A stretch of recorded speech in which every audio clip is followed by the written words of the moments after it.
Test number 2. No fuel, only nitrous. Only nitrous.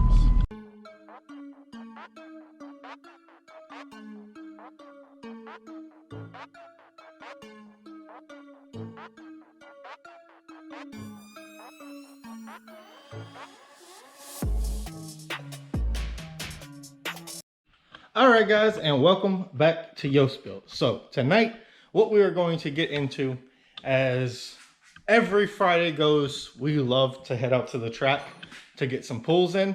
And I was rather devastated in the Jeep the last time. So, done some rethinking and a little bit of research, and the plugs that we had in the car were completely wrong for them. Rule number 1, never spray on iridiums.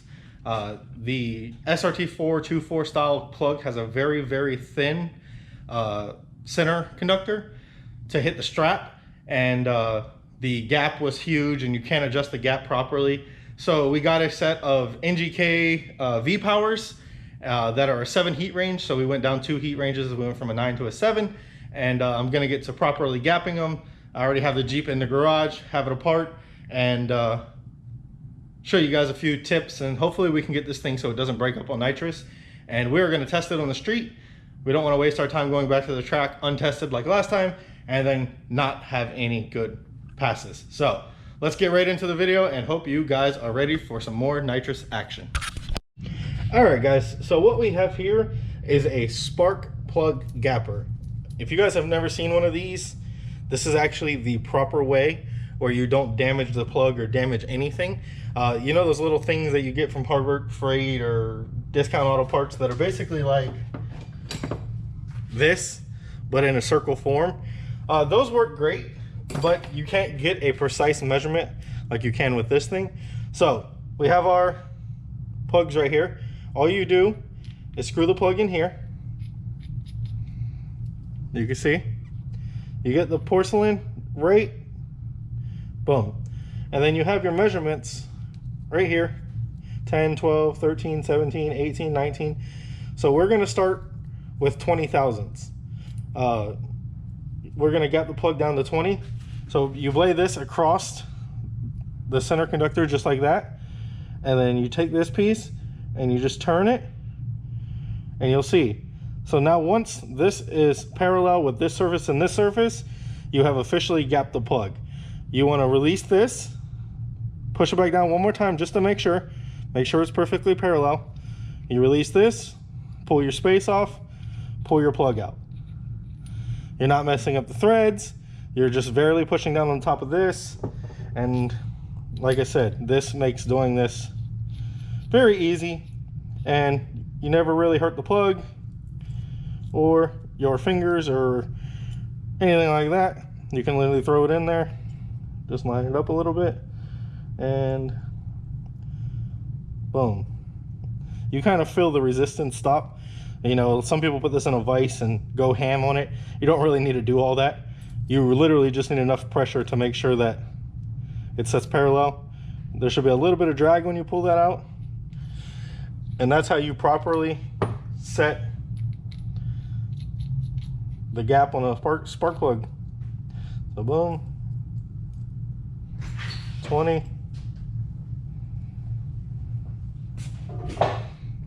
loose, tight, parallel, and now all 4 plugs are ready to go in.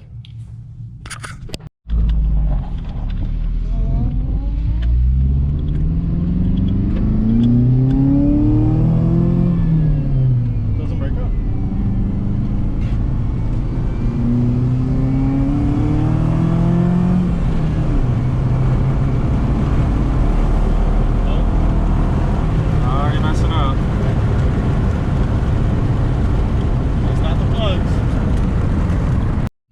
Alright guys, so as you've seen, as soon as you shift into 3rd gear, the car goes into some sort of limp mode, or it shuts down like the coil or something. I'm assuming it's because the factory computer, either I have it way too rich or the factory computer just can't compensate for it. And since we're pulling fuel off of the rail, right off of a T off the rail, what I'm gonna do to test this out, so I always, recommend testing everything, is I'm going to cut the fuel solenoid so that the factory fuel and the rail is going to get the factory pressure and there's nothing wrong with it. And then I'm going to pull the nitrous jets out, and I'm going to go to one of the smallest jets we have. So I'm gonna put like a, you know, 17 or a 24 or 26 in here, dry shot, so that the ECU itself can adjust on its own for what it's seeing. That's probably like a 35 or 45 or 50 shot, something very small, and see if that fixes the problem.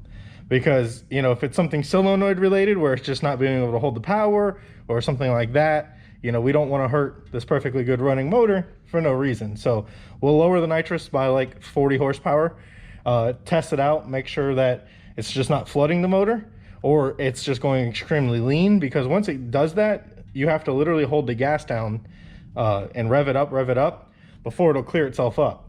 And it's not throwing a check engine light. So with the plugs gapped like that, it actually did a pull all the way through second gear, which was perfect, and it felt amazing. So I'm gonna go upstairs and get the jets, and then I'll be back to you guys.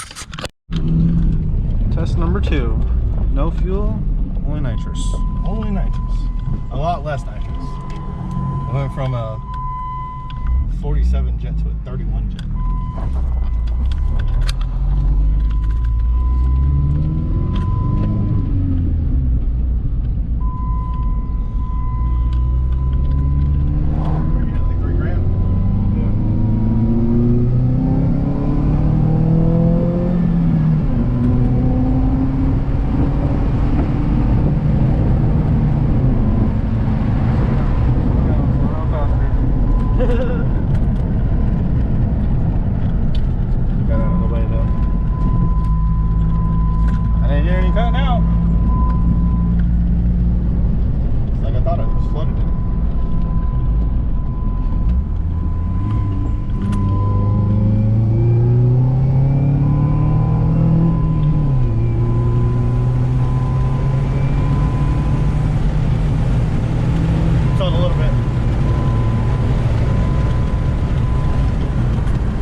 Feel it. I think it was just it at $5,000. Not liking the nitrous. Well, just at $5,000. It doesn't like revving the $5,000 on the motor, let alone on nitrous. Yeah, the rear wheel drive really hurts the rotational. Yeah, it does not like it. And this thing. Oh yeah, this dick. That's weird. First gear. Nitrous. Oh, lift shift. Shift to 5.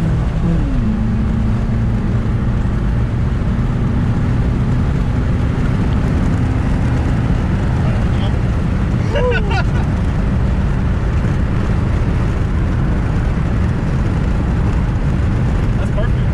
Feels good. That's exactly what it needs. It's like a 17s? It's like a 35 40. 17s? Nothing crazy. It works. 17s and a quarter mile? I wouldn't go too much higher on the nitrous kit. I just don't trust the rods in this motor. But it works. I think we got 16s. You think you got 16s? 16.9. I think 17. If I can launch it. 17.5. It works though. If we can launch it on the nitrous? It works, and we're using a lot less nitrous, which means the bottle will last a long time. Yeah, it doesn't seem to like cut out at all. And yeah, none of that other bullshit we were having before. I fixed it. All right, guys. So the Jeep seems to be 100%. It doesn't break up. It doesn't have any intermittent misfires on the pulls. So we are going to leave the small nitrous jet on it.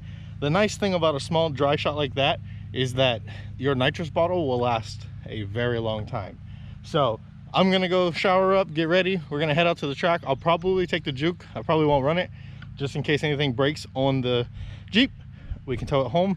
But hope you guys enjoyed this video. As always, give us a thumbs up at YoSpilt, and leave down in the comments below, what do you think the Jeep will actually run on a like 35-40 shot. Last time we had a bunch of issues. This time we shouldn't. So you guys are the greatest as always, and until the next one.